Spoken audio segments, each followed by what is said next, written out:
ಎಲ್ಲರಿಗೂ ನಮಸ್ಕಾರ. ನನ್ನ ಯೂಟ್ಯೂಬ್ ಚಾನೆಲ್ಗೆ ಸ್ವಾಗತ. ವಿದ್ಯಾರ್ಥಿಗಳೇ, ಇಂದಿನ ವಿಡಿಯೋದಲ್ಲಿ ನಾನು BM ಶ್ರೀ ಇವರು ಬರೆದ ಕುರಿಮರಿ ಅನ್ನುವಂತಹ ಕವಿತೆಯ ಸಾರಾಂಶ ಮತ್ತು ಪ್ರಶ್ನೋತ್ತರಗಳನ್ನು ಹಾಕ್ತಾ ಇದ್ದೇನೆ. ವಿದ್ಯಾರ್ಥಿಗಳೇ, ನೀವು ನನ್ನ ಚಾನೆಲ್ಗೆ ಹೊಸಬರಾಗಿದ್ದಲ್ಲಿ ಮೊದಲು ಸಬ್ಸ್ಕ್ರೈಬ್ ಮಾಡುವುದನ್ನು ಮರೆಯದಿರಿ. ಹಾಗೆ ಒಂದು ಲೈಕ್ ಕೊಡಿ, ಕಮೆಂಟ್ ಮಾಡಿ. ಸರಿ ವಿದ್ಯಾರ್ಥಿಗಳೇ, ಮುದ್ದಿನ ಕುರಿಮರಿ ಈ ಒಂದು ಕವಿತೆಯನ್ನು ಬರೆದಂತಹ BM ಶ್ರೀ ಅವರಿಗೊಂದು ಹೆಸರಿದೆ, ಕನ್ನಡದ ಕಣ್ವ ಅಂತ. ಕನ್ನಡದ ಕಣ್ವ, ನವೋದಯ ಕನ್ನಡ ಸಾಹಿತ್ಯದ ಆಚಾರ್ಯ ಪುರುಷರಾದಂತಹ BM ಶ್ರೀ ಇವರ ಕಾವ್ಯನಾಮ ಶ್ರೀ, BM ಶ್ರೀ ಅಂತಲೂ ಹೇಳ್ತಾರೆ. ಹಾಗೆ ಕನ್ನಡದ ಕಣ್ವ ಅನ್ನುವಂಥ ಹೆಸರನ್ನು ಗಳಿಸಿದವರು BM ಶ್ರೀಕಂಠಯ್ಯ. ಇವರು ಜನಿಸಿರುವಂಥದ್ದು ಅಂದರೆ ಹುಟ್ಟಿರುವಂಥದ್ದು ಗುಬ್ಬಿ ತಾಲೂಕಿನ ಸಂಪಿಗೆ ಅನ್ನುವಲ್ಲಿ 3/1/1884ರಲ್ಲಿ. BM ಶ್ರೀ ಇವರ ಪೂರ್ಣ ಹೆಸರು ನೆನಪಲ್ಲಿ ಇಟ್ಕೊಳ್ಳಿ. ಬಿ ಅಂದರೆ ಬೆಳ್ಳೂರು, ಎಂ ಅಂದರೆ ಮೈಲಾರಯ್ಯ, ಶ್ರೀ ಅಂದರೆ ಶ್ರೀಕಂಠಯ್ಯ. ಇವರ ಪೂರ್ಣ ಹೆಸರು ಬೆಳ್ಳೂರು ಮೈಲಾರಯ್ಯ ಶ್ರೀಕಂಠಯ್ಯ. ಇನ್ನು ಇವರ ಶಿಕ್ಷಣವನ್ನು ಪಡೆದಿರುವಂಥದ್ದು MA BL ಪರೀಕ್ಷೆಗಳಲ್ಲಿ ತೇರ್ಗಡೆ ಹೊಂದಿದಂತಹ ಇವರು ಮೈಸೂರಿನ ಮಹಾರಾಜ ಕಾಲೇಜಿನಲ್ಲಿ ಇಂಗ್ಲಿಷ್ ಪ್ರಾಧ್ಯಾಪಕರಾಗಿ ಕೆಲಸಕ್ಕೆ ಸೇರಿದರು. ಇವರು 1942ರಲ್ಲಿ ನಿವೃತ್ತರಾದರು. ಇವರು 1928ರಲ್ಲಿ ಕಲಬುರ್ಗಿಯಲ್ಲಿ ಒಂದು ಸಾಹಿತ್ಯ ಸಮ್ಮೇಳನ ನಡೆದಿತ್ತು. ಆ ಸಾಹಿತ್ಯ ಸಮ್ಮೇಳನದ ಅಧ್ಯಕ್ಷರು ಕೂಡ ಆಗಿದ್ದರು. ಹಾಗೆ ಕನ್ನಡ ಸಾಹಿತ್ಯ ಪರಿಷತ್ತಿನ ಉಪಾಧ್ಯಕ್ಷರು, ಹಾಗೆ ಮೈಸೂರು ವಿಶ್ವವಿದ್ಯಾನಿಲಯದ ಸಚಿವರಾಗಿಯೂ ಕೂಡ ಇವರು ಸೇವೆಯನ್ನು ಸಲ್ಲಿಸಿದ್ದಾರೆ. ಕನ್ನಡ ನಾಡಿಗೆ ಕನ್ನಡವೇ ಗತಿ, ಅನ್ಯಥಾ ಶರಣಂ ನಾಸ್ತಿ ಎಂದು ಹೇಳಿ ನಾಡು ನುಡಿಯ ಬಗ್ಗೆ ಕನ್ನಡಿಗರಲ್ಲಿ ಅಭಿಮಾನದ ಹೊಳೆಯನ್ನು ಹರಿಸಿದವರು. ಕವಿ ಚೂತವನ ಚೈತ್ರ BM ಶ್ರೀ ಇವರು ರಾಜಸೇವಾಸಕ್ತ ಅನ್ನುವಂತಹ ಗೌರವಕ್ಕೂ ಕೂಡ ಪಾತ್ರರಾಗಿದ್ದಾರೆ. BM ಶ್ರೀ ಅವರು ಹಲವಾರು ಕೃತಿಗಳನ್ನು ಬರೆದಿದ್ದಾರೆ. ಅವುಗಳಲ್ಲಿ ಮುಖ್ಯವಾದದ್ದು ಇಂಗ್ಲಿಷ್ ಗೀತಗಳು, ಗದಾಯುದ್ಧ ನಾಟಕಂ, ಅಶ್ವತ್ಥಾಮನ್, ಪಾರಸಿಕರು, ಹೊಂಗನಸುಗಳು, ಕನ್ನಡದ ಕೈಪಿಡಿ, ಕನ್ನಡಿಗರಿಗೆ ಒಳ್ಳೆಯ ಸಾಹಿತ್ಯ ಮೊದಲಾದ ಕೃತಿಗಳನ್ನು ಬರೆದಿದ್ದಾರೆ. ಹಾಗೆ ಕನ್ನಡ ಬಾವುಟ, ಇದು ಇವರು ಸಂಪಾದಿಸಿದಂತಹ ಕವನ ಸಂಗ್ರಹ. ಕನ್ನಡ ನಾಡಿನ ಉದ್ದಗಲಕ್ಕೂ ಬಿಡುವಿಲ್ಲದೆ ಸಂಚರಿಸಿ ಕನ್ನಡದ ಬಗೆಗೆ ಕ್ರಿಯಾಶೀಲ ಜಾಗೃತಿಯನ್ನು ಬಿತ್ತಲು ಇವರು ಶ್ರಮಿಸಿದ್ದಾರೆ. ಇವರ ಇಂಗ್ಲಿಷ್ ಗೀತಗಳು ಹೊಸಗನ್ನಡ ಸಾಹಿತ್ಯದ ಹೆಬ್ಬಾಗಿಲನ್ನು ತೆರೆದಂತಹ ಕೃತಿ. ಛಂದಸ್ಸು, ವಸ್ತು, ಭಾಷೆ, ಶೈಲಿಗಳಲ್ಲಿ ಹೊಸ ಪ್ರಯೋಗಗಳಿಗೆ ಕಾರಣೀಭೂತವಾದಂತಹ ಈ ಕೃತಿ ಕನ್ನಡ ಕಾವ್ಯಕ್ಕೆ ಗ್ರೀಷ್ಮದ ಬಂಧನ ಕಳಚಿ ವಸಂತದ ಉತ್ಸಾಹ, ಸ್ವಾತಂತ್ರ್ಯವನ್ನು ತಂದುಕೊಟ್ಟಿತು. ಇವರು ನಿಧನರಾದಂತಹ ವರ್ಷ 1947 ಜನವರಿ. ಸರಿ ವಿದ್ಯಾರ್ಥಿಗಳೇ, ಈಗ ನಾವು ಕಾವ್ಯ ಭಾಗದ ಈ ಕುರಿಮರಿ ಈ ಕವಿತೆಯ ಹಿನ್ನೆಲೆ ಮತ್ತು ಆಶಯವನ್ನು ನೋಡೋಣ. ವಿದ್ಯಾರ್ಥಿಗಳೇ, BM ಶ್ರೀ ಇವರು ತಮ್ಮ ಈ ಕುರಿಮರಿ ಅನ್ನುವಂತಹ ಈ ಒಂದು ಕವಿತೆಯನ್ನು ವಿಲಿಯಂ ವರ್ಡ್ಸ್ವರ್ತ್ ಇವರು ಬರೆದ ದಿ ಪೆಟ್ ಲ್ಯಾಂಪ್ ಅನ್ನುವಂತಹ ಕವನದ ಕನ್ನಡದ ಅನುವಾದ, ಸರಿಯಾಗಿ ನೆನಪಲ್ಲಿ ಇಟ್ಕೊಳ್ಳಿ. ಈ ಒಂದು ಕುರಿಮರಿ ಅನ್ನುವಂಥದ್ದು ಮನುಷ್ಯರಿಗಿಂತ ಪ್ರಾಣಿ ಪಕ್ಷಿಗಳೇ ನಂಬಿಕೆಗೆ ಅರ್ಹವಾದದ್ದು. ನೀವೆಲ್ಲ ಯೋಚನೆ ಮಾಡ್ಬೋದು, ಮನುಷ್ಯರಿಗಿಂತ ಪ್ರಾಣಿಗಳೇ ಎಷ್ಟೋ ಮೇಲು ಅನ್ನುವಂಥದ್ದು. ಪ್ರಾಣಿಗಳಲ್ಲಿ ಯಾವುದೇ ಸ್ವಾರ್ಥ ಇರುವುದಿಲ್ಲ, ನಿಷ್ಕಲ್ಮಶವಾದಂಥ ಪ್ರೀತಿ.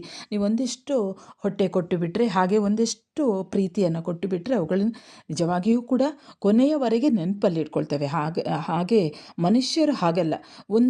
ನೀವು ಎಷ್ಟು 99 ಒಳ್ಳೆಯ ಕೆಲಸಗಳನ್ನು, ಒಳ್ಳೆಯ ಸಹಾಯವನ್ನು ಮಾಡಿದರೂ ಕೂಡ ಮಾಡದೇ ಇರುವಂತಹ ಒಂದು ಸಹಾಯ ಅಥವಾ ಒಂದು ಹೇಳುವಂಥ ಯಾವುದೋ ಒಂದು ಬೈಗಳದ ಒಂದು ಪದ ಇರ್ಬೋದು, ಅದನ್ನು ಮಾತ್ರ ಅವರು ನೆನಪಲ್ಲಿಟ್ಕೊಳ್ತಾರೆ. ಅಂದರೆ ಮನುಷ್ಯ ಸಹಜವಾದಂಥ ಸ್ವಾರ್ಥ ಗುಣ ಪ್ರತಿಯೊಬ್ಬರ ಮನುಷ್ಯರಲ್ಲಿಯೂ ಕೂಡ ಅದು ಮೂಲತಃ ಸ್ವಭಾವ ಅನ್ನುವ ರೀತಿಯಲ್ಲಿ ಸಹಜವಾಗಿರ್ತದೆ.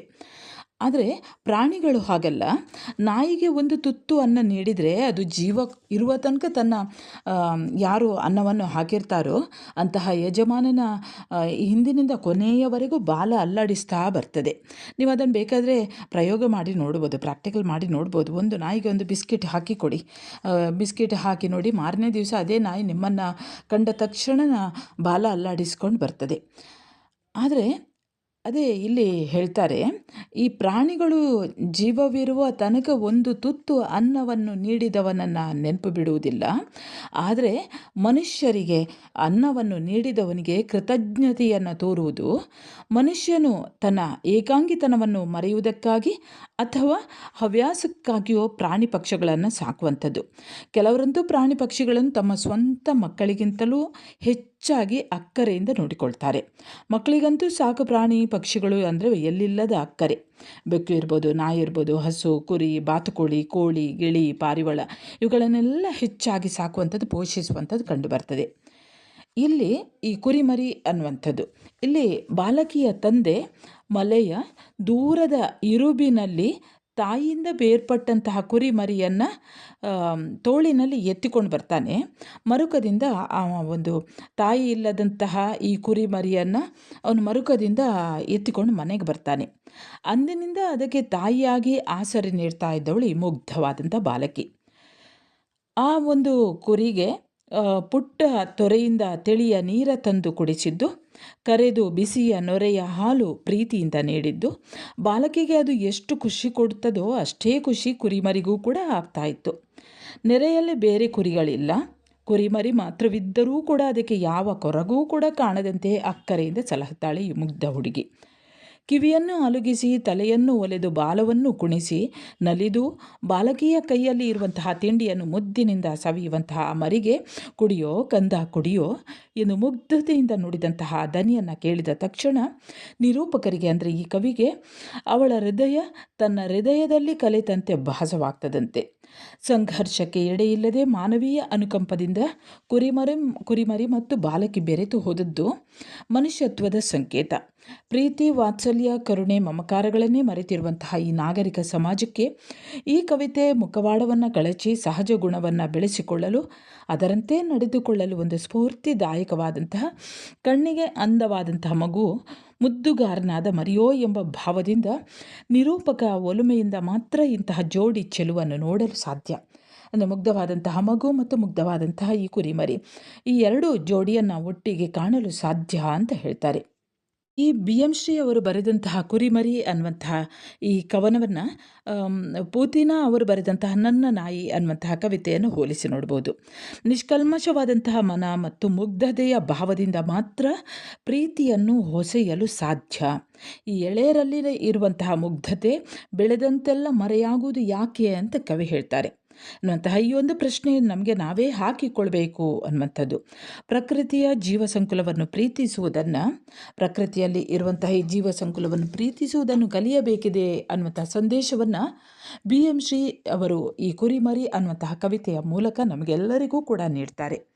ಸರಿ ವಿದ್ಯಾರ್ಥಿಗಳೇ, ಈಗ ಕವನವನ್ನು ನೋಡೋಣ. ಹಿಡಿದು ಮಂಜು ಬೀಳುತ್ತಿತ್ತು, ಚುಕ್ಕಿ ಕಣ್ಣು ಮಿಟುಕುತ್ತಿತ್ತು, ಕುಡಿಯೋ ಕಂದ ಕುಡಿಯೋ ಎಂದು ನುಡಿವ ಮಾತು ಕಿವಿಗೆ ಬಿತ್ತು. ತಿರುಗಿ ನೋಡಲೊಬ್ಬೆಯಾಚೆ ಒಬ್ಬಳಲ್ಲಿ ಹೆಣ್ಣು ಮಗಳು, ನೊರೆಯ ಬಿಳುಪು ಕುರಿಯ ಮರಿಯ ತಲೆಯ ತಡವುತ್ತಿದ್ದಳು. ಮಂಜು ಒಂದೇ ಸಮನೆ ಬೀಳ್ತಾ ಇತ್ತಂತೆ. ಚುಕ್ಕಿ ಕಣ್ಣು ಮಿಟುಕುತ್ತಿತ್ತು. ಚುಕ್ಕಿ ಅಂದರೆ ನಕ್ಷತ್ರ. ಆ ನಕ್ಷತ್ರ ಕಣ್ಣು ಮಿಟುಕಿದ ಹಾಗೆ ಈ ಕುರಿಮರಿಯೂ ಕೂಡ. ಕುಡಿಯೋ ಕಂದ ಕುಡಿಯೋ, ಕುಡಿಯೋ ಕಂದ, ಕಂದ ಅಂದರೆ ಮಗು, ನಿಮಗೆಲ್ಲ ಗೊತ್ತಿದೆ ಎಂದು ನುಡಿಯುವ ಮಾತು ನಿರೂಪಕರ ಕಿವಿಗೆ ಬೀಳ್ತದಂತೆ. ಅವರು ಆ ಒಬ್ಬೆ ಅಂದರೆ ಪೊದೆ, ಆ ಪೊದೆಯ ಆಚೆಗೆ ತಿರುಗಿ ನೋಡ್ತಾರಂತೆ. ಅಲ್ಲಿ ತಿರುಗಿ ನೋಡಿದಾಗ ಒಂದು ಹೆಣ್ಣು ಮಗಳೊಬ್ಬಳಿದ್ಲು. ಅವಳು ಆ ಬಿಳುಪು ನೊರೆಯ ತಲೆಯನ್ನು ತಡವುತ್ತಿದ್ದಳು. ಬಿಳುಪು ಕುರಿಯ ಮರಿಯ ಅಂದರೆ ನೊರೆಯ ಬಿಳುಪು ಕುರಿಯ ಮರಿಯ, ಬಿಳಿಯ ಬಣ್ಣದ ಆ ಕುರಿ ಮರಿಯನ್ನು ಅಂದರೆ ನೊರೆಯಾಗಿ ಹಾಗೆ ಇರುವಂತಹ ಆ ಬಿಳಿಯ ಕುರಿ ಮರಿಯ ತಲೆಯನ್ನು ಮುಟ್ತಾ ಇದ್ಲು, ಸವರ್ತಾ ಇದ್ಲಂತೆ. ಕುರಿಗಳಿಲ್ಲ ಬೇರೆ ನೆರೆಯೊಳಲ್ಲಿ ಮರಿಯದೊಂದೇ ಇತ್ತು. ಕೊರಳಿಗೊಂದು ಸಣ್ಣ ಹುರಿಯ ಬಿಗಿದು ಕಲ್ಗೆ ಕಟ್ಟಿ ಇತ್ತು. ಪುಟ್ಟ ಹುಡುಗಿ ದಟ್ಟವಾದ ಹುಲ್ಲ ಮೇಲೆ ಮಂಡಿಯೂರಿ ಬೆಟ್ಟದಿಂದ ಬಂದ ಮರಿಗೆ ತಿಂಡಿಯಿಡುತ್ತಲಿದ್ದಳು. ಕುರಿಗಳನ್ನು ನೀವು ನೋಡಿರ್ಬೋದು. ಒಂದು ಕುರಿಯಲ್ಲ, ಆ ಕುರಿಯ ಹಿಂದೆ ಬೇಕಾದಷ್ಟು ಸಾವಿರಾರು ಕುರಿಗಳಿರ್ತವೆ. ಆದರೆ ಇಲ್ಲಿ ಇರುವಂಥದ್ದು ಒಂದೇ ಕುರಿ. ಅಲ್ಲಿ ಬೇರೆ ಕುರಿಗಳೇ ಇರಲಿಲ್ಲ. ಅಲ್ಲಿ ಮರಿಯೊಂದೇ ಇತ್ತು. ಕೊರಳಿಗೆ ಒಂದು ಸಣ್ಣ ಹುರಿ ಅಂದರೆ ಹಗ್ಗವನ್ನು ಕಟ್ಟಿ ಅದನ್ನು ಕಲ್ಲಿಗೆ ಕಟ್ಟಿತ್ತಂತೆ. ಆ ಪುಟ್ಟ ಹುಡುಗಿ ದಟ್ಟವಾದಂತಹ ಹುಲ್ಲಿನ ಮೇಲೆ ಮಂಡಿಯೂರಿ ಅಂದರೆ ತನ್ನ ಕಾಲನ್ನು ಊರಿ ಬೆಟ್ಟದಿಂದ ಬಂದಂತಹ ಆ ಬೆಟ್ಟದಿಂದ ಬಂದ ಮರಿಗೆ ತಿಂಡಿಯನ್ನು ಇಡ್ತಾ ಇದ್ಲಂತೆ. ಮುಂದಿನ ಪದ್ಯಭಾಗ ಗಮನಿಸಿ. ಕಿವಿಯ ನಲುಗಿ ತಲೆಯ ನೊಲೆದು ಬಾಲವನ್ನು ಕುಣಿಸಿ ನಲಿದು ಅವಳ ಕೈಯ ತಿಂಡಿಯನ್ನು ಮುದ್ದಿನಿಂದ ಸವಿದ ಮರಿಗೆ ಕುಡಿಯೋ ಕಂದ ಕುಡಿಯೋ ಎಂದು ನುಡಿವ ದನಿಯ ಕೇಳಿದೊಡನೆ ಅವಳ ಹೃದಯದಲ್ಲಿ ಕಲಿತು ಹೋಯಿತು. ಹೀಗೆ ಕುಡಿಯೋ ಕಂದ ಕುಡಿಯೋ ಅಂತ ಹೇಳ್ತಾ ಇರುವಂತಹ ಪುಟ್ಟ ಮಗಳ ಆ ಧ್ವನಿಯನ್ನು ಕೇಳಿದಂತಹ ಕವಿ ಆ ಕುರಿಯನ್ನು ನೋಡ್ತಾರೆ, ಆ ಕುರಿ ಮರಿಯನ್ನು ನೋಡ್ತಾರೆ. ಆ ಕುರಿ ಮರಿ ಹೇಗಿತ್ತಂದರೆ ತನ್ನ ಕಿವಿಯನ್ನು ಅಲುಗಾಡಿಸ್ತಾ ಇರ್ತದೆ, ತಲೆಯನ್ನು ಗೋಣು ಹಾಕ್ತಾ ಇರ್ತದೆ, ಹೀಗೆ ತಲೆಯನ್ನು ಒಲೆದು ಬಾಲವನ್ನು ಕುಣಿಸ್ತಾ ಇರ್ತದೆ. ಒಂದು ಕ್ಷಣ ನಲೀತದೆ ಅವಳ ಎದುರಲ್ಲಿ, ಅವಳ ಕೈಯಲ್ಲಿರುವಂತಹ ತಿಂಡಿಯನ್ನು ತಿಂತಾ ಇರ್ತದೆ. ಹೀಗೆ ಮುದ್ದಿನಿಂದ ಸವಿದಂತಹ ಮರಿಗೆ ಅವಳು ಹೇಳ್ತಾಳೆ ಕುಡಿಯೋ ಕಂದ ಕುಡಿಯೋ ಅಂತ ಹೇಳುವಂತಹ ಧ್ವನಿಯನ್ನು ಕೇಳಿದೊಡನೆಯೇ ಕವಿಗೆ ಅವಳ ತನ್ನ ಹೃದಯದಲ್ಲಿ ಕಲೆತು ಹೋಯಿತು, ತನ್ನ ಹೃದಯದಲ್ಲಿ ಬೆರೆತು ಹೋಯಿತು. ಅಂದರೆ ಆ ಪ್ರೀತಿಯ ಮಾತು ತನ್ನ ಎದೆಯ ಒಳಗೆ ಆ ಪ್ರೀತಿ ಬಂದು ಬಿಟ್ಟಿತು ಅನ್ನೋದನ್ನು ಕವಿ ಹೇಳ್ತಾರೆ. ಕಣ್ಣಿಗಂದವಾದ ಮಗುವೋ, ಮುದ್ದುಗಾರನಾದ ಮರಿಯೋ, ಕಣ್ಣು ನೆಟ್ಟು ನೋಡುತ್ತಿದ್ದೆ ನೊಲುಮೆಯಿಂದ ಜೋಡಿ ಚೆಲುವ, ಕುಡಿಸಿ ಮುಗಿಸಿ ಮರಿಯ ಬಿಟ್ಟು ಹುಡುಗಿ ಮನೆಗೆ ಹೊರಟಳಾಗ ನಡೆಯಲಿಲ್ಲ 10 ಹೆಜ್ಜೆ ಹಾಗೇ ನಿಂತುಕೊಂಡಳು. ಈ ಕಣ್ಣಿಗೆ ಅಂದವಾದಂತಹ ಮಗು ಅದು ಈ ಮುದ್ದು ಮುಖದ ಮರಿಯೋ, ಅಂದರೆ ಎರಡೂ ಕೂಡ ಬಹಳ ಚಂದವಿತ್ತು, ಬಹಳ ಅಂದವಾಗಿತ್ತು. ಈ ಜೋಡಿ ಚೆಲುವು, ಒಂದು ಮಗುವಿನ ಮುಖ, ಇನ್ನೊಂದು ಆ ಕುರಿ ಮರಿಯ ಮುಖ. ಹೀಗೆ ಈ ಜೋಡಿ ಚೆಲುವನ್ನು ನಿರೂಪಕರು ಕವಿ ಒಲವಿನಿಂದ ಕಣ್ಣು ನೆಟ್ಟು ನೋಡ್ತಾ ಇದ್ರು. ಇಬ್ಬರನ್ನೂ ಕೂಡ ಈ ಎರಡೂ ಚೆಲುವನ್ನು ಒಟ್ಟಿಗೆ ನೋಡ್ತಾ ಇದ್ರಂತೆ. ಆ ಹೆಣ್ಣು ಮಗು ನೀರು ಕುಡಿಸ್ತಾಳೆ, ಕುಡಿಸಿದೊಡನೆ ಅದನ್ನು ಆ ಮರಿಯನ್ನು ಬಿಟ್ಟು ಮನೆಗೆ ಹೊರಡ್ತಾಳೆ. ಒಂದು 10 ಹೆಜ್ಜೆ ನಡೀತಾಳಂತೆ. 10 ಹೆಜ್ಜೆ ನಡೆದ ತಕ್ಷಣ ಆಕೆ ನಿಂತು ಬಿಡ್ತಾಳೆ. ನಿಂತೇನು ಮಾಡ್ತಾಳೆ ನೋಡಿ. ತಿರುಗಿ ಮರಿಯ ನಕ್ಕರದಿಂದ ನೋಡುವವಳ ಮೊಗದ ಬಗೆಯ ಮರೆಯಲಿದ್ದ ಜಾಗದಿಂದ ಕಂಡೆನವಳು ಕಾಣದಂತೆ, ಅಳತೆ ಮಾಡಿ ನುಡಿಯ ಹೆಣೆವ ವರವ ಕೊಡಲು ವಾಣಿ, ಈಗ ಎಳೆಯ ಮರಿಗೆ ಹೀಗೆ ಹಾಡದಿರಳೆ ಎಂದುಕೊಂಡೆನು. ಆ ಹುಡುಗಿ 10 ಹೆಜ್ಜೆ ಹೀಗೆ ನೀರನ್ನು ಕುಡಿಸಿ ಮುಗಿಸಿ ನಂತರ ಅಲ್ಲಿಂದ ಹೊರಟು 10 ಹೆಜ್ಜೆ ನಡೆದ್ಲೋ ಇಲ್ವೋ, ಮತ್ತೆ ತಿರುಗಿ ಆ ಮರಿಯನ್ನು ನೋಡ್ತಾಳಂತೆ. ತಿರುಗಿ ಆ ಮರಿಯನ್ನು ಬಹಳಷ್ಟು ಪ್ರೀತಿಯಿಂದ ಅವಳು ನೋಡ್ತಾ ಇರುವಂತಹ ಬಗೆಯನ್ನು, ಆ ರೀತಿಯನ್ನು ಕವಿ ಅವಳು ನೋಡದ ಹಾಗೆ ಮರೆಯಲ್ಲಿ ನಿಂತು ನೋಡ್ತಾರಂತೆ. ಆಗ ವಾಣಿ ಅಂದರೆ ಸರಸ್ವತಿ, ಆ ಸರಸ್ವತಿಯೇ ಆ ಹುಡುಗಿಗೆ ಅಳತೆ ಮಾಡಿ ನುಡಿಯನ್ನು ಹೆಣೆಯುವ ವರವನ್ನು ಕೊಡ್ತಾಳೆ ಅಂತ ಇಲ್ಲಿ ಹೇಳ್ತಾರೆ. ಅದಷ್ಟು ಚಂದ ಮಾತಾಡ್ತಾಳೆ. ಈಗ ಈ ಎಳೆಯ ಮರಿಗೆ ಹೀಗೆ ಹುಡುಗಿ ಹಾಡದಿರುವಳೆ, ಸರಸ್ವತಿಯೇ ಹಾಡುವವಳು, ಅವಳೇ ಈ ಮಗುವಿಗೆ ಮಾತನಾಡುವುದನ್ನು ಹೇಳಿಕೊಟ್ಟಿದ್ದಾಳೆ. ಈಗ ಈ ಮಗು ಆ ಕುರಿಯ ಎದುರಿಗೊಂದು ಹಾಡದೇ ಇರುವಳೆ ಅಂತ ಆ ಹುಡುಗಿಗೆ ಗೊತ್ತಾಗದ ರೀತಿಯಲ್ಲಿ ಮರೆಯಲ್ಲಿ ನಿಂತು ನೋಡ್ತಾ ಇರುವಂತಹ ಕವಿಗೆ ಯೋಚನೆ ಬರ್ತದೆ. ಈಗ 6ನೆಯ ಪದ್ಯಭಾಗ ನೋಡಿ.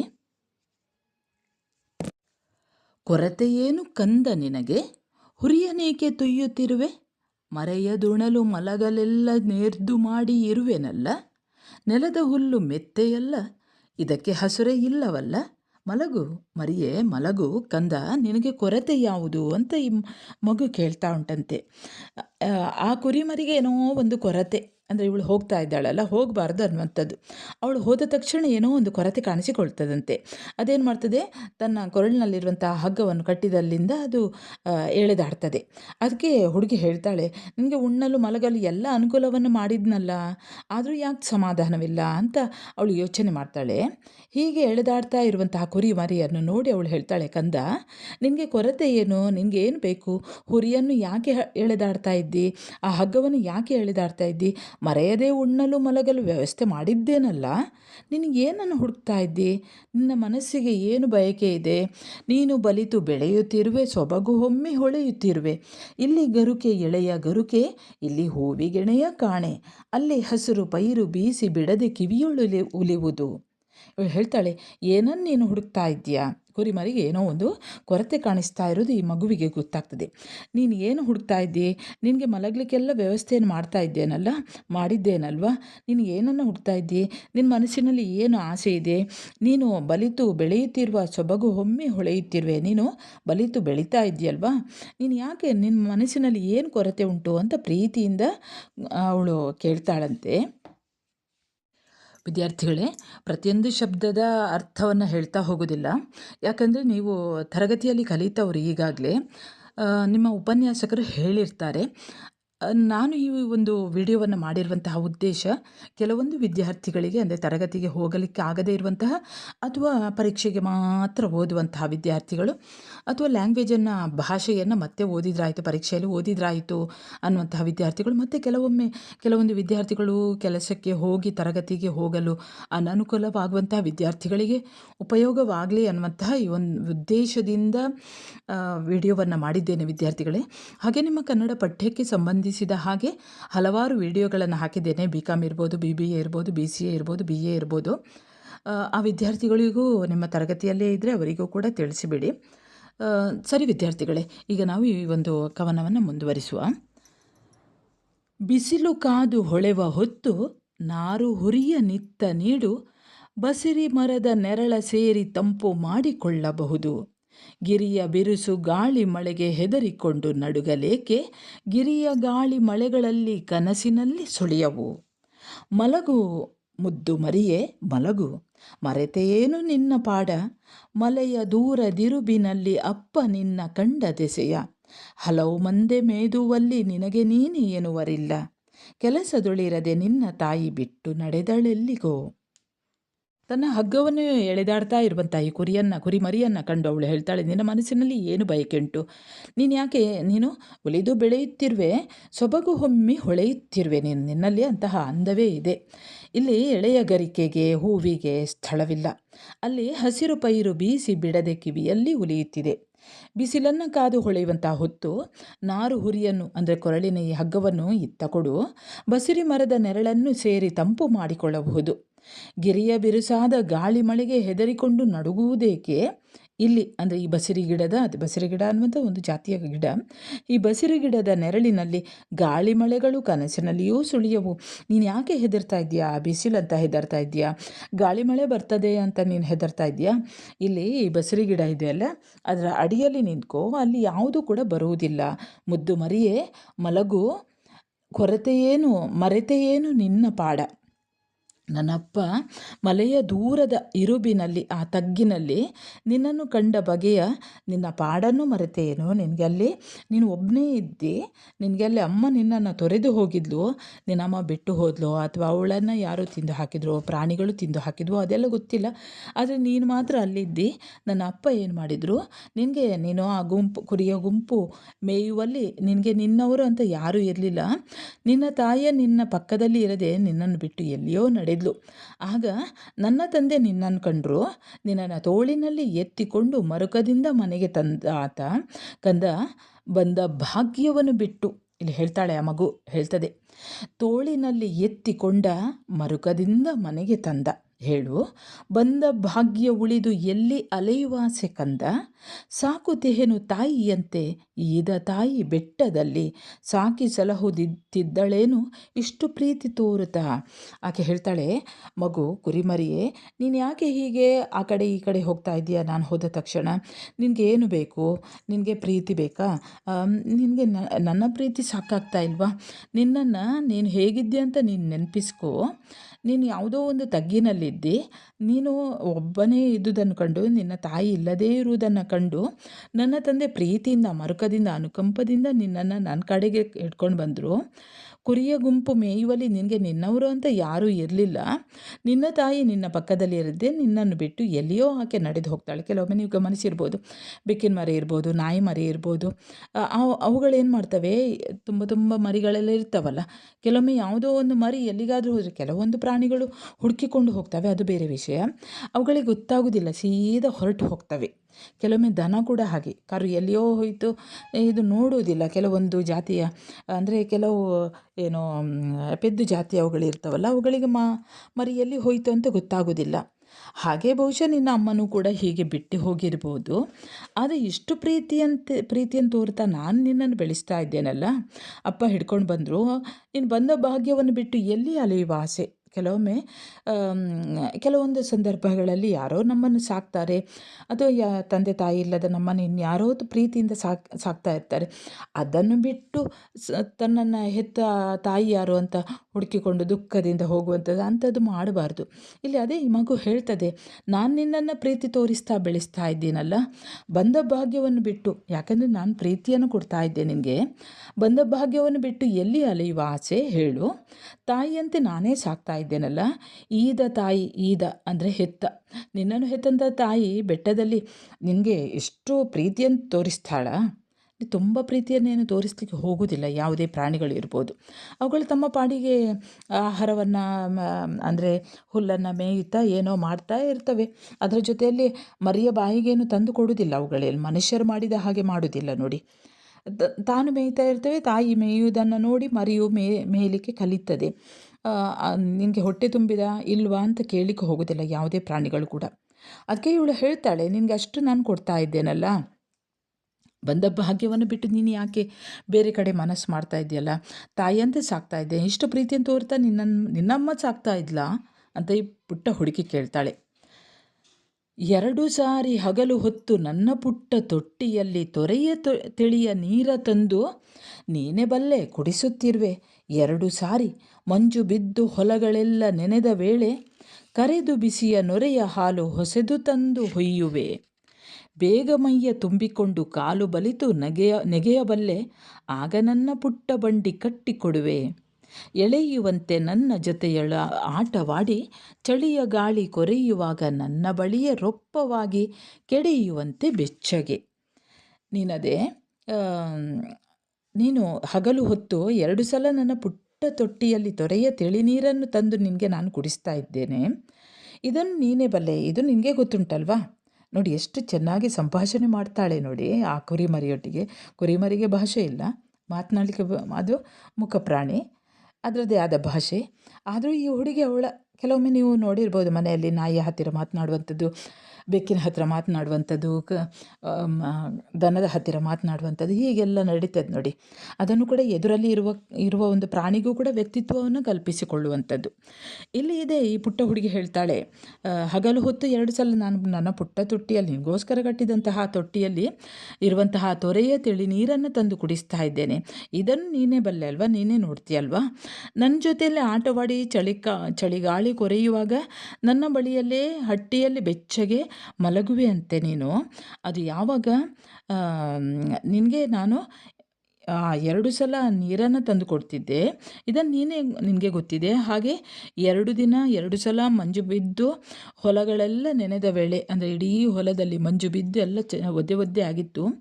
ಆಗ ನಾನೇನು ಮಾಡಿದೆ, ನಿನಗೆ ಬಿಸಿಯಾದ ನೊರೆಯ ಹಾಲನ್ನು ಕರೆದು ತಂದು ನಿನಗೆ ಕುಡಿಸಿದ್ದೆ ಅಲ್ವಾ, ಕುಡಿಸುವೆನು ಅಂತ ಹೇಳಿ, ನೀನು ಬೇಗ ಮೈಯನ್ನು ತುಂಬಿಕೊಂಡು, ಅಂದರೆ ನೀನು ಇನ್ನೂ ಚಿಕ್ಕವನು, ನೀನು ಬೇಗ ಬೆಳೆದು ಕಾಲು ಬಲಿತು ನೆಗೆಯಬಲ್ಲೆ, ಆಗ ನನ್ನ ಪುಟ್ಟ ಬಂಡಿಯನ್ನು ನಾನು ನಿನಗೆ ತಂದು ಕೊಡ್ತೇನೆ. ಅದನ್ನೇ ನೀನು ಎಳೆಯುವಂತೆ ನನ್ನ ಜೊತೆಯಲ್ಲಿ ಆಟವಾಡಿ ಚಳಿಗಾಳಿ ಕೊರೆಯುವಾಗ ನನ್ನ ಬಳಿಯಲ್ಲೇ ಹಟ್ಟಿಯಲ್ಲಿ ಬೆಚ್ಚಗೆ ಮಲಗುವೆಯಂತೆ ಅಂತ ಈ ಪುಟ್ಟ ಹುಡುಗಿ ಆ ಮಗುವಿನ ಮರಿಯ ಹತ್ತಿರ, ಕುರಿ ಮರಿಯ ಹತ್ತಿರ ಹೇಳ್ತಾಳೆ. ಮಲಗವೊಲ್ಲದೇಕೋ ಪ್ರಾಣಿ ಪಾಪ, ಮನಸ್ಸಿನೊಳಗೆ ಸುಳಿದು ಬಂದು ತಾಯಿಯ ನೆನಹು ತೊಳಲುತ್ತಿಹುದೋ ಏನೋ ಅರಿಯೇ. ನನಗೆ ತಿಳಿಯದಂತೆ ನಿನಗೆ ಪ್ರೀತಿಯ ದಾವುದಿಹುದೋ, ಕನಸಿನೊಳಗೆ ಹೊಳೆದದು ಆವ ನೋಟಪಾಟ ಸೆಳೆವುದೋ. ಗಿರಿಯ ನೆತ್ತಿ ಏನು ಹಸಿರು ಏನು ಚೆಲುವು ನೋಡಲಯ್ಯೋ, ಬರುವೆಂದು ಕೇಳಿ ಬಲ್ಲೆನಲ್ಲಿ ಬಿರುಸು ಗಾಳಿ ಮಬ್ಬು, ಎಳೆಯ ಮಗುವಿನಂತೆ ನಗುತ್ತ ನೆಗೆವ ತೊರೆಗಳಲ್ಲಿ ಮುಳಿಸು ಬರಲಿ, ಎರೆಗೆ ಹಸಿದ ಸಿಂಹದಂತೆ ಮೊರೆವುವು. ಈ ಇಬ್ಬರ ಅಂದರೆ ಕುರಿಮರಿ ಮತ್ತು ಇವೆ ಮುಗ್ಧ ಹುಡುಗಿಯ ಸಂಭಾಷಣೆ ನೋಡ್ತಾ ಇದ್ದಂತಹ ಕವಿಗೆ ಅದೇಕೋ ಪಾಪ ಪ್ರಾಣಿ ಮಲಗಲು ಒಲ್ಲದು ಅಂತ ಅವರು ಹೇಳ್ತಾ ಇದ್ದಾರೆ. ಬಹುಶಃ ಅದಕ್ಕೆ ತಾಯಿಯ ನೆನಪು ಬಂತೋ ಏನೋ, ತಾಯಿಯ ನೆನಪು ಮನಸ್ಸಿನಲ್ಲಿ ಸುಳಿದು ಬಂದು ತೊಳಲುತ್ತಿರುವುದೋ ಏನೋ ಅರಿಯೇ. ನನಗೆ ತಿಳಿಯದಂತೆ ನಿನಗೆ ಅದಾವ ಪ್ರೀತಿ ಇದೆಯೋ? ಕನಸಿನಲ್ಲಿ ಯಾವ ನೋಟ ಪಾಠ ಹೊಳೆದು ಸೆಳೆಯುವುದೋ? ಆ ಮಗುವನ್ನು ಕುರಿತು ಹೇಳ್ತಾರೆ, ನಿನಗೆ ಯಾವ ರೀತಿ ಪ್ರೀತಿ ಇದೆಯೋ ಆ ಮರಿಯ ಮೇಲೆ. ಹಾಗೆ ಮರಿಯ ಕುರಿತು ಅವರು ಯೋಚನೆ ಮಾಡ್ತಾರೆ. ಬಹುಶಃ ಆ ಮರಿಗೆ ತನ್ನ ತಾಯಿಯ ನೆನಪಾಯಿತೋ ಏನೋ. ಅಯ್ಯೋ, ಗಿರಿಯನೆತ್ತಿ ಏನು ಹಸಿರು ಏನು ಚೆಲುವು ನೋಡಲಯ್ಯೋ, ಬರುವೆಂದು ಕೇಳಿ ಬಲ್ಲೆನಲ್ಲಿ ಬಿರುಸು ಗಾಳಿ ಮಬ್ಬು, ಎಳೆಯ ಮಗುವಿನಂತೆ ನಗುತ್ತ ನಗುತ್ತ ನೆಗೆವ ತೊರೆಗಳಲ್ಲಿ ಮುಳಿಸು ಬರಲಿ. ಅಂದರೆ ಅಯ್ಯೋ, ನೋಡಲು ಗಿರಿಯ ನೆತ್ತಿ ಏನು ಹಸಿರು, ಗಿರಿಯನ್ನು ಮೇಲಕ್ಕೆತ್ತಿ ಕುತ್ತಿಗೆಯನ್ನು ಎತ್ತಿ ನೋಡಿದಾಗ ಅಲ್ಲಿ ಆ ಬೆಟ್ಟದಲ್ಲಿ ಏನು ಹಸಿರು ಏನು ಚೆಲುವು, ಅಲ್ಲಿ ಬಿರುಸು ಗಾಳಿ ಮಬ್ಬು ಬರುವವೆಂದು ಕೇಳಿಬಲ್ಲೆ. ಅಲ್ಲಿಂದ ಕೆಲವೊಮ್ಮೆ ಎಲ್ಲೋ ಬಿರುಸು ಗಾಳಿ ಬಿರುಸಾದ ಗಾಳಿಗಳು ಬರ್ತವೆ, ಮಬ್ಬು ಕವಿಯುತ್ತದೆ, ಇದೆಲ್ಲ ಗೊತ್ತುಂಟು. ಈ ಎಳೆಯ ಮಗುವಿನಂತೆ ನಗು ನಗುತ್ತಾ ನೆಗೆಯುವ ತೊರೆಗಳಲ್ಲಿ ಹದ್ದು ಕೋಪ ತಾಳಿ ಹಸಿದ ಸಿಂಹದಂತೆ ಮೊರೆಯುವವು. ಇನ್ನು ಹೇಳ್ತಾರೆ, ಕವಿ ಹೇಳ್ತಾರೆ, ತಳುಗಿ ಎರಗಲಾರದಿಲ್ಲಿ ಹದ್ದು ಅದಕ್ಕೆ ಬೆದರ ಕೆಲಸವಿಲ್ಲ, ಇರುಳು ಹಗಲು ಭದ್ರವಿಲ್ಲಿ ಹಟ್ಟಿಯುವುದು ಪಕ್ಕದಲ್ಲಿ, ಅಳುಗೆ ಏಕೆ ಅರಚಿಕೊಳ್ಳುವೆ, ಹುರಿಯ ತುಯಿದು ಹಿಂದೆ ಬರುವೆ, ಮಲಗು ಕಂದ, ಬೆಳಕು ಹರಿದ ಗಳಿಗೆ ಬಂದು ಕಾಣುವೆ. ಆ ಮಗು ಹಗ್ಗವನ್ನು ಎಳೆದಾಡ್ತಾ ಇರುವಂತಹ ಮಗುವನ್ನು ಕಂಡು ಆ ಮರಿಯನ್ನು ಕಂಡು ಈ ಮಗು ಹೇಳ್ತದೆ, ಆದರೆ ಇಲ್ಲಿ ಹದ್ದು ಏನು ಎರಗುವುದಿಲ್ಲ, ಅದಕ್ಕೆ ಇಲ್ಲಿ ಅಂಜುವ ಕೆಲಸವಿಲ್ಲ, ನೀನು ಹೆದರಬೇಕಾಗಿಲ್ಲ, ಇಲ್ಲಿ ಹಗಲು ರಾತ್ರಿ ಭದ್ರತೆ ಇದೆ, ಪಕ್ಕದಲ್ಲಿ ಹಟ್ಟಿ ಉಂಟು, ಅಳುಗೆ ಏಕೆ ಅರಚಿಕೊಳ್ಳುವೆ, ಅಲ್ಲೇ ಹಟ್ಟಿ ಉಂಟಲ್ವಾ, ಕೊರಳ ಹಗ್ಗವನ್ನು ಎಳೆದಾಡಿ ಹಿಂದೆ ಬರುವೆ ಕಂದ, ಮಲಗು, ಬೆಳಕು ಹರಿದ ಗಳಿಗೆ, ಅಂದರೆ ಬೆಳಗಾಗ್ತಾ ಇದ್ದ ಹಾಗೆ ನಾನು ಬಂದು ಬಿಡುವೆ, ನಿನ್ನ ನೋಡಲಿಕ್ಕೆ ಬಂದು ಬಿಡ್ತೇನೆ, ಇಲ್ಲೇನೂ ಹೆದರಿಕೆ ಇಲ್ಲ, ಹದ್ದಿನ ಹೆದರಿಕೆ ಇಲ್ಲ, ಸಿಂಹದ ಹೆದರಿಕೆ ಇಲ್ಲ, ಯಾವುದರ ಹೆದರಿಕೆಯೂ ಇಲ್ಲ ಅಂತ ಈ ಮಗು ಹೇಳುವುದನ್ನು ಕೇಳಿ ತಳುಗಿ ಹೆಜ್ಜೆ ಇಟ್ಟು ಮನೆಯ ಕಡೆಗೆ ನಡೆಯುವಾಗ ಹಲವು ಸಾರಿ ಹಾಡನಿದನು ನನಗೆ ನಾನೇ ಹೇಳಿಕೊಂಡೆ, ಪದವನ್ನೆಲ್ಲ ಪಂಕ್ತಿ ಪಂಕ್ತಿಯಾಗಿ ಮಗುಚಿ ನೋಡುವಾಗ ಪದದೊಳವಳ ಅರ್ಧ ಮಾತ್ರ ಅರ್ಧ ನನ್ನದೆನಿಸಿತು.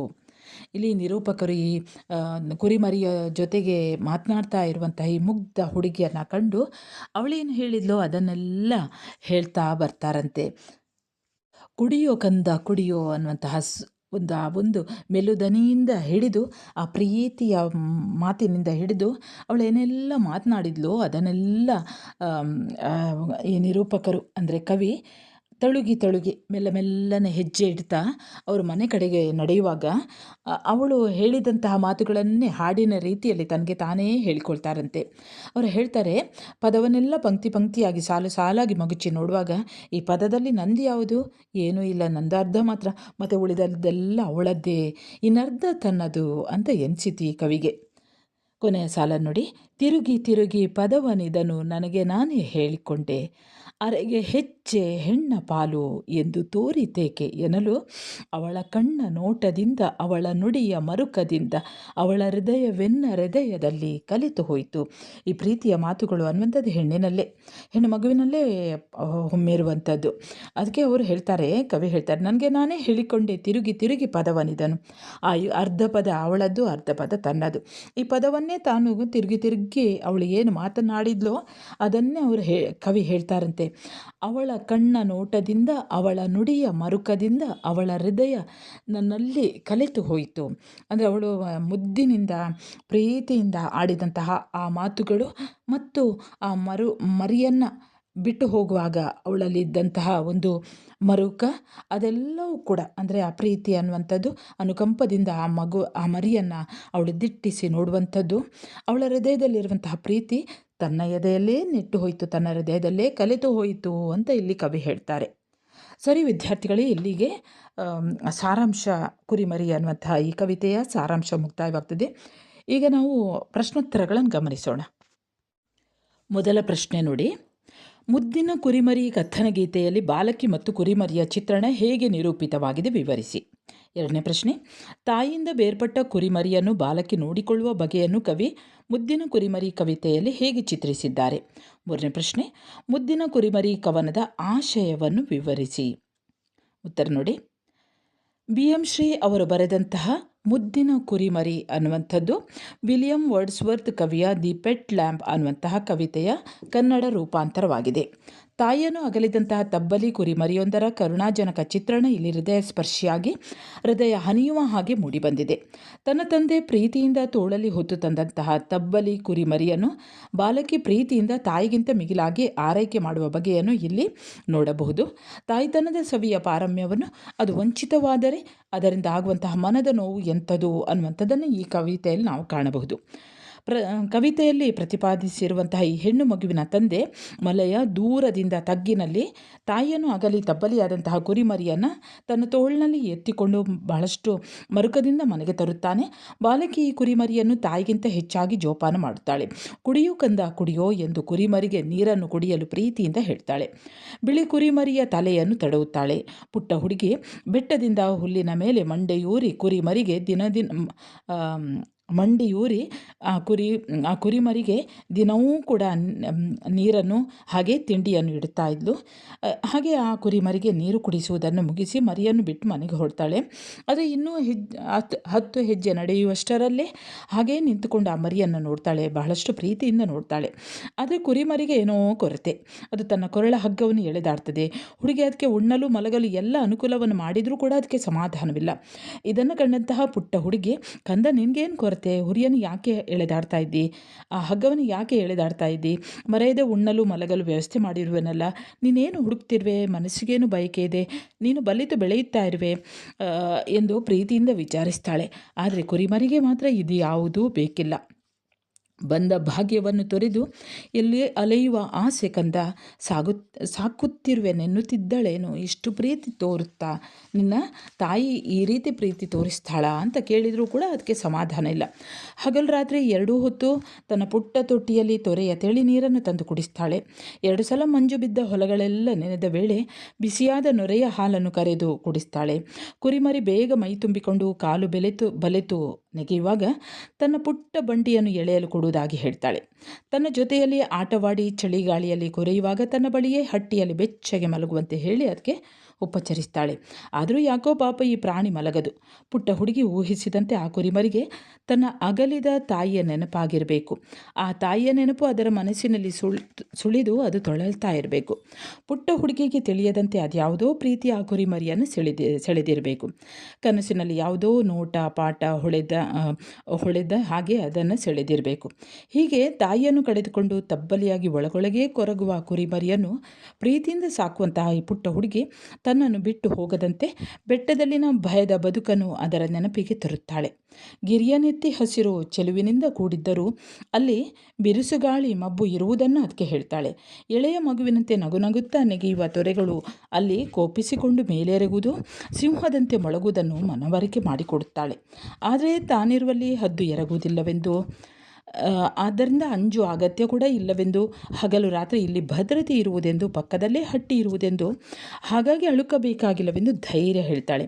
ಹೀಗೆ ತಾಯಿಯಿಂದ ಬೇರ್ಪಟ್ಟಂತಹ ಕುರಿಮರಿಯನ್ನು ಈ ಪುಟ್ಟ ಹುಡುಗಿ ನೋಡಿಕೊಳ್ಳುವಂತಹ ಬಗೆಯನ್ನು ಬಿ.ಎಂ. ಶ್ರೀ ಅವರು ಬರೆದಂತಹ ಕುರಿಮರಿ ಅನ್ನುವಂತಹ ಕವಿತೆಯಲ್ಲಿ ಕಾಣಬಹುದು.